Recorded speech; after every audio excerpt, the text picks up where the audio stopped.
let me ask this then. You have a lot of other cameras already. Why wouldn't you repurpose, say, a 6000 or a 6300 or something for the purposes of doing time lapses? What is it that the A7 III gave you that you didn't already have?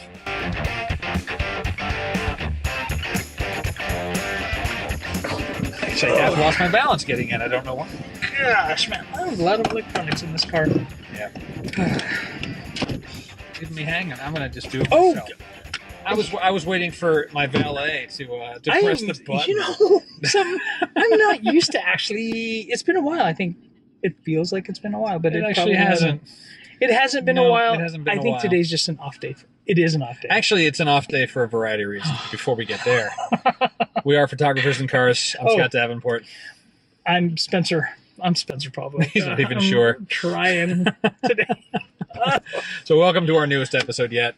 So we came out here. Well, maybe I should let you explain it because you had chosen this area because you were looking for something. Yeah. And, So what was that? we either photograph. Lately, we've been photographing either the coast or skylines, right? And I wanted to change it up a little bit. And I'm like, oh, there's cool like yellow boats, red boats, boats of all different colors and shapes and sizes, and Straight out of a Dr. Seuss book. yeah, green boats.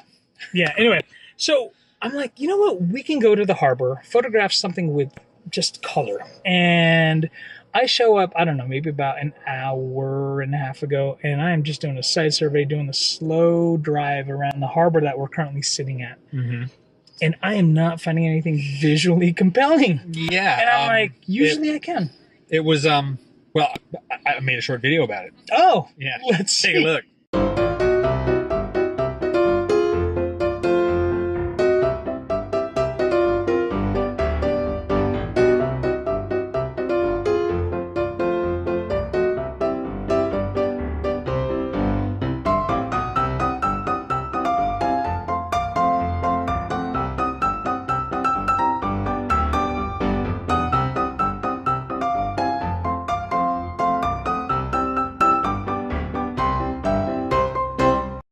So, yeah. There's nothing here. No boats. Oh, man.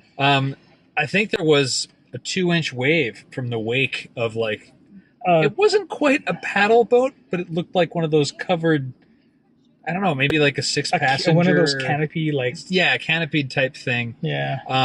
Yeah, so. It's a beautiful day, but it's not photogenic. Exactly, yep. Yep, it is one of those days. Great to hang outside. Yeah. But not. And you're gonna necessarily have the those. camera. You're gonna have those days. This is probably a good day to have a barbecue or just something. There's a nice gentle breeze, so the experience is nice. But bringing out a tripod and your camera, at least right now, this late afternoon, it's probably not going to be fruitful for some The images rest that of are the day compelling. really doesn't look like it's going to have much to offer in terms of, a landscape shot or an artistic shot or so forth. If you're out here with your family, great opportunity for family photos. But that got us talking about not using the camera. And I recently did a vlog on this on my other channel because I was looking at the number of photos I'd taken in the last 2 months, and it was maybe 120. And that was, let's see, in 2 months, right? Over a period of 2 months, I think I'd gone out about 12 times. I only had entries for 9 because 3 of those times I didn't even bother taking a photo. Mm-hmm. And that includes teaching a workshop. So there were 4 days of doing nothing but being out with a camera. Yeah. Now, granted, on a workshop, I'm more teaching and less shooting. with the students. But even so, Yeah. that's a really low number of photos. And it's like, why? Why is that? Mm-hmm. And some of it was the days I never bothered to take the camera out. I'm not forcing the shot. Yeah. Doing, I don't know, aggressively extreme culling, being like never taking the photo to begin with because chances are I'm going to throw it away when I get back into the studio. That saves you a lot of time later if you are very particular about the kind of images we've taken enough images that we know when to actually push the shutter instead of doing the spray and That's pray. fair. Yeah. Right. But no, that's nice because one of the least favorite things that I have to go through is just culling. Like, there's only so many pictures of Yosemite's Half Dome that I can cull through before I'm like, really? I can't believe And I that's did interesting. That's like a scene that doesn't really change. I mean, No, I know. the thing I've been guilty of is if I'm down at the ocean, Yeah. you know, every wave that comes in is a little different. Mm-hmm. But I've gotten better at okay, I've just got one. I like how it looks. Sure. I'm good. I'm going to move to another location. Sure. And so I end up with fewer shots, but I think my keeper rate might be going up a little bit. But yeah, that's interesting. I didn't think about Half Dome. Yeah. It's like, man, the dome's there, and I'm speaking from experience. I was excited when I sat down on my computer after I imported all of those images, and I'm just like, oh, cool. Oh, the lights look so great. Oh my goodness! X set as rejected. Set as rejected is what I ended up doing. Well, yeah. Otherwise, I mean, you're just burning up all your hard drive. Oh man. Yeah. So over the past 2 months, I was going to say. So conversely, what about you? Okay, so over the past 2 months, I've taken thousands of images, but our shooting styles are different. I don't do the spray and pray. It's those pesky time lapses. Oh my god! So I actually bought I think we talked about it before. Like, why? Because I bought the brand new A7 III. Yeah. And as soon as it arrived, I opened the box, and I opened the box from B&H, and I was like, "Oh, this is so cool!" I'm telling you the truth. It did not leave the B&H box for like 5 days. I just wasn't excited about it because I had been shooting with the A7R III, the 42 megapixel piece. Why do I want a 24 megapixel? Well, now I found out. Oh yeah, I remember why I bought this. Because when I do time lapses, I don't want 900 images that are 42 megapixels. That are 42 megapixels each. So that's what I've been using the A7 III for. And it's still even it does a really good job. It's high resolution enough for a lot of stuff. Anyway, well, let me ask this then.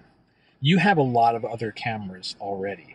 Why wouldn't you repurpose, say, a 6000 or a 6300 or something for the purposes of doing time lapses? What is it that the A7 III gave you that you didn't already have? Newer tech. What did it take away? Hint, hint, apps. Oh, hint, yes. hint. So that's interesting to me. Now, I mean, maybe you don't have those cameras anymore. I don't know if you No, okay, so I do still have them. But so the A6000 is now my daughter's. So somebody else is using it. I don't know. I'm also, as you know, I'm a big tech guy. And so like the next new thing is kind of, I have to try it. And I remember at the launch event that Sony had, I played with it and I was like, this is pretty It's really cool. Good that you're not like into medical procedures, because it'd be like, there's this new heart surgery. I got to go try that. Oh, yeah. Oh, man, I heard about this like new piercing that they're doing over in London. Yeah. Try that out. You know what? I want to add a sixth toe on my right foot. So actually, that brings up another thing. So I'm doing time lapses and sitting, behind the camera while it's doing a time lapse, I'll easily come out with, I don't know, 1,000 images from one session of a time lapse. Mm-hmm. Meanwhile, there's other visually compelling things that are happening. So I have an additional camera to take pictures of those. Yeah, definitely. So I have a bunch of images. Also, not only that, I did come back from Europe. So I went to 3 countries. I'm going to be taking pictures.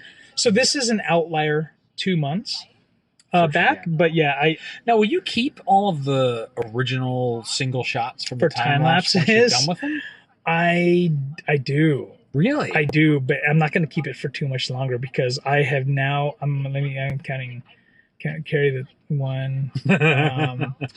So I have 9 8-terabyte hard drives spread across 2 Synology NASs, network attached storage device. Mm-hmm. And on one, I'm already at 80% capacity. I'm looking for expansion on that. And then the other one, which is sort of the backup to that one, which, you know what, we actually should have that as a topic at some point, backup strategies. All right.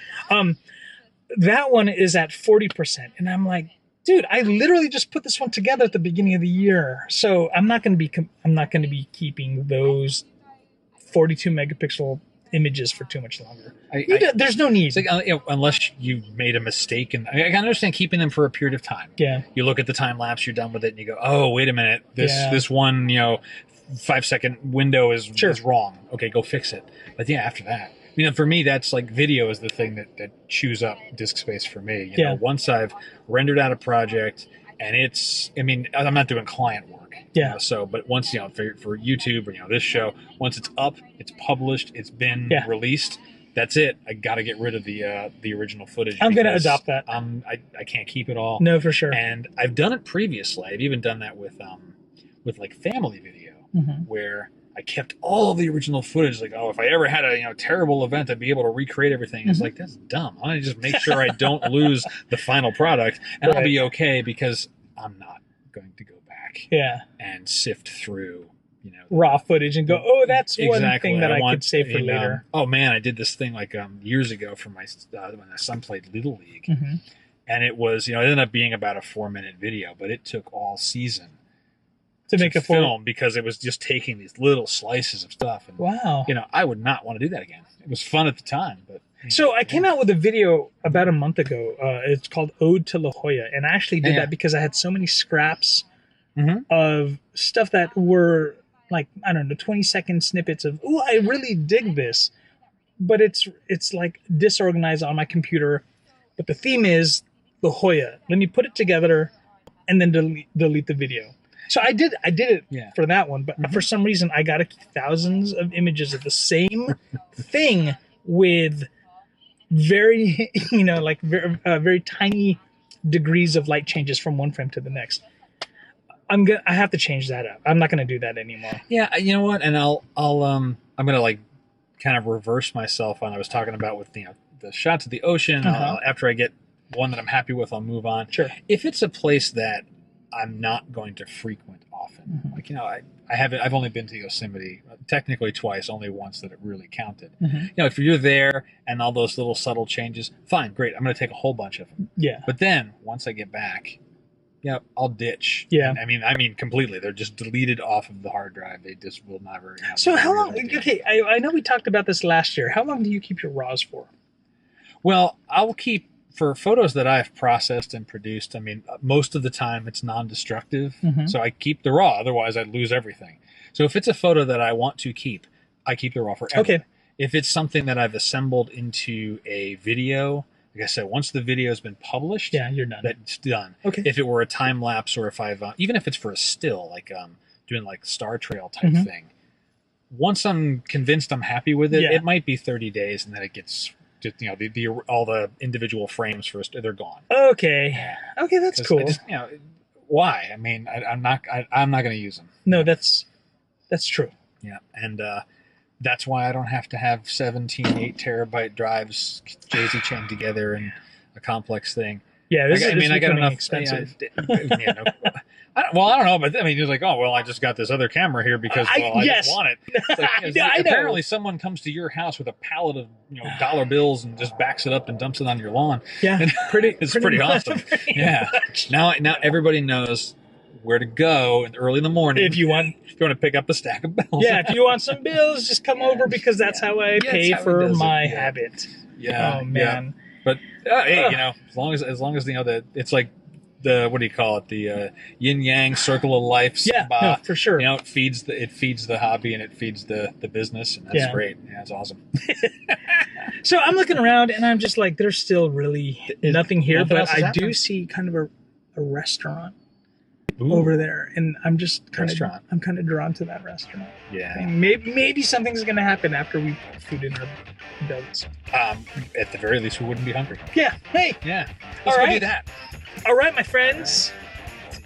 Take care. The steering wheel, I gotta remember. Oh. So after our lamenting in the car, well, yeah, we turned around, looked west, and there was stuff in the sky. Go figure. All we had to do was wait a few hours. That wasn't even that bad. It wasn't that bad. But yeah, so this turned out to be a good thing. Yeah. As we were wrapping up, we looked up at the sky and we're like, wait a minute, where do these clouds come from? Yeah. Oh, and also we relocated. Yeah, I mean, a mile up the road, and then, as opposed to the harbor side. Yeah. It turned out. Yeah, and I am pretty stoked. We'll show you an image now. Whoa.